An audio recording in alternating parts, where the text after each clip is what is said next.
हद इतनी करो कि हद की भी इंतहा हो जाए, कामयाबी इस तरह मिले कि वो भी एक दास्तां हो जाए। जी हाँ, आइए आज हम आपको पीबीसी न्यूज़ के माध्यम से एक मशहूर बॉलीवुड सिंगर से रूबरू कराते हैं। आपका संस्कारधार जबलपुर में आपका स्वागत है। शुक्रिया जी, धन्यवाद, थैंक यू। तो हम आपसे पूछना चाहेंगे कि आपने जो भी ट्रैवल किया अभी हमारे जबलपुर में, क्या एक्सपीरियंस रहा? अभी तो एक्सपीरियंस करूँगी, सुना है कि करीब 3-4 लाख ऑडियंस है स्टेज पे और मैं बहुत ज़्यादा खुश हूँ और एक्साइटेड हूँ कि सबका मैं पूरा मनोरंजन कर पाऊँ और अच्छे से अच्छे अपने गीत सुनाऊँ, अपने जो भी उनको पसंद है, सूफी कुछ कलाम सुनाऊँ, गज़ल सुनाऊँ, भजन एक आध सुनाऊँ। तो जैसा माहौल और इतना पावन ये मेला है नर्मदा गोकुंड, तो ये मेरे लिए बहुत सौभाग्य की बात है कि इसमें मुझे पार्टिसिपेट करने का मौका मिला।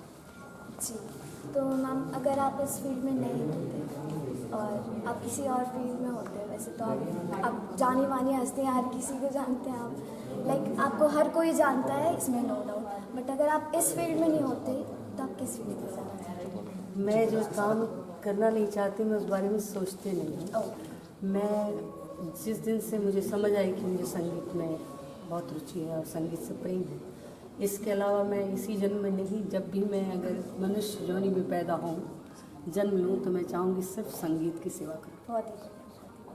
तो आप हमारे अभी जो कलाकार बढ़ रहे हैं जी, आप उनके लिए कुछ चीज़ें बोलना चाहेंगे जिनको एक प्लेटफॉर्म नहीं मिल पा रहा है? मैं वही बोल सकती हूँ जिसका एक्सपीरियंस मैं करके आई हूँ।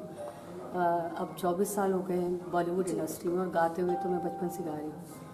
तो मैं यही कहना चाहूँगी 30-32 साल की जो मेरी जर्नी रही है बचपन से अभी तक की, इसमें मैं यही कहना चाहूँगी कि सबसे बड़ा गुरु मंत्र है कि एक तो हार्ड वर्क और रियाज़ होना अगर आप संगीत की लाइन में आना चाहते हैं, दूसरा सब्र होना जी, क्योंकि आजकल की जनरेशन है वो सब कुछ जल्दी पाना चाहते हैं जी। तो अगर आप सुकून रखें, सब्र रखें और विश्वास रखें और कड़ी मेहनत करें तो चाहे देर से सही आपको अच्छा रिजल्ट ज़रूर मिलता है। ट्रेन कर लो तो संघर्ष में मज़ा आने लग जाता है, तो मैं मज़े लेती हूँ संघर्ष में, चाहे वो एक दिन का शो क्यों ना हो, एक दिन का ट्रैवल हो या एक दिन का कोई रिकॉर्डिंग हो या पूरी 25 साल की जर्नी हो, आपको प्यार करना पड़ता है अपने। मेरे लिए तो म्यूज़िक जो होता है सबसे बड़ी बात, ऐसे मंच पर मैं ये ख्याल रखती हूँ कि कोई ज़रूरी, वैसे तो मेरे लकीली मुझे ऐसे गाने मिले ही नहीं है और मैंने गाए भी नहीं है जिसमें कुछ शब्द बुरे हों, बट फिर भी इस मंच का ख्याल रखते हुए हम कोशिश करेंगे कि सूफी माहौल रखें। और मैंने फिल्मों के अंदर, क्योंकि संगीत की कोई ज़ात नहीं होती है, न कोई धर्म होता है, संगीत अपने आप में ईश्वर है, बस ये शब्दों का हेर फेर है कि एक तरफ बोलेंगे, मैं बोलती हूँ अगर माही वे मोहब्बत ना सच, यानी मेरी मोहब्बत मेरा माही वो है, मैं उसको अपना सब कुछ मानती हूँ। तो ईश्वर है मेरे लिए संगीत है, संगीत मेरे लिए ईश्वर है। तो पब्लिक को मैं अपने खुद के गाने भी सुनाऊँगी और साथ में एक आध कोई भजन भी सुना दूँगी। वहाँ पे लोगों का मूड कैसा, मतलब मुझे मज़ा बड़ा आ रहा है आजकल मेरा बड़ा इंटरेस्ट आ गया उसमें, पहले नहीं था, पिछले 2 साल से मुझे बड़ा मज़ा आने लग गया है, क्योंकि जो हमारे फैंस होते हैं, नॉर्मली हम स्टेज पे होते हैं, सामने वो होते हैं, बैक स्टेज कुछ लोग आ गए, फ़ोटो खींच ली, आपने बहुत अच्छा गाया, लेकिन सोशल मीडिया ऐसा प्लेटफॉर्म है जहाँ पे आप 1 to 1 इंटरेक्ट करते हैं। बहुत लोगों को कभी कभी लगता है कि वो मैं नहीं हूँ जो इंटरेक्ट कर रही हूँ, मेरी टीम में से कोई, बट ऐसा नहीं है। मेरे सारे सोशल मीडिया पे सारी पोस्ट भी मैं खुद अपलोड करती हूँ और उनसे बातचीत, जो उनके रिप्लाइज करती हूँ, मेरे ही हाथ से लिखे जा रहे होते हैं, चाहे उसमें मुझे कितना भी वक्त लगे। मुझे बहुत अच्छा लगता है क्योंकि ये लोग अपना वक्त निकाल के हमको आम ऋचा शर्मा से द ऋचा शर्मा बनाते हैं, तो मेरा फ़र्ज़ बनता है कि मैं हमको अपना वक्त नहीं। पहली बात तो करेक्शन करना चाहूँगी, मेरे फादर ने कभी मुझे किसी चीज़ के लिए रोक टोक नहीं की।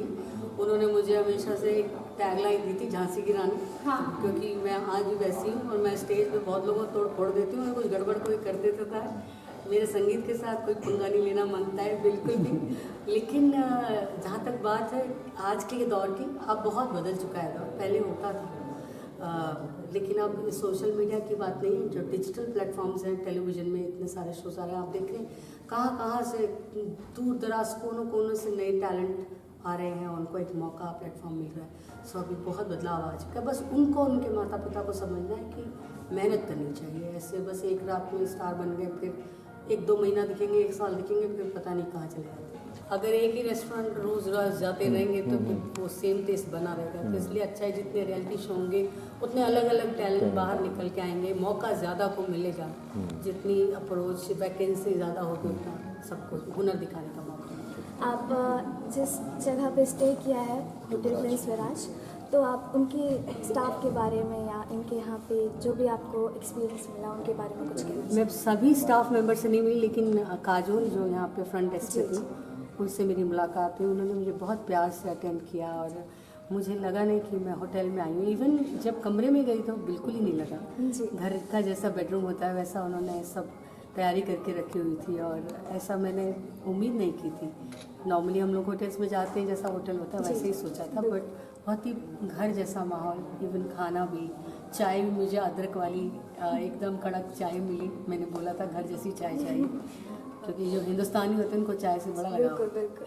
तो बहुत अच्छा स्टे रहा, बहुत ही सॉफ्ट स्पोकन है, बहुत ही प्यारे लोग हैं।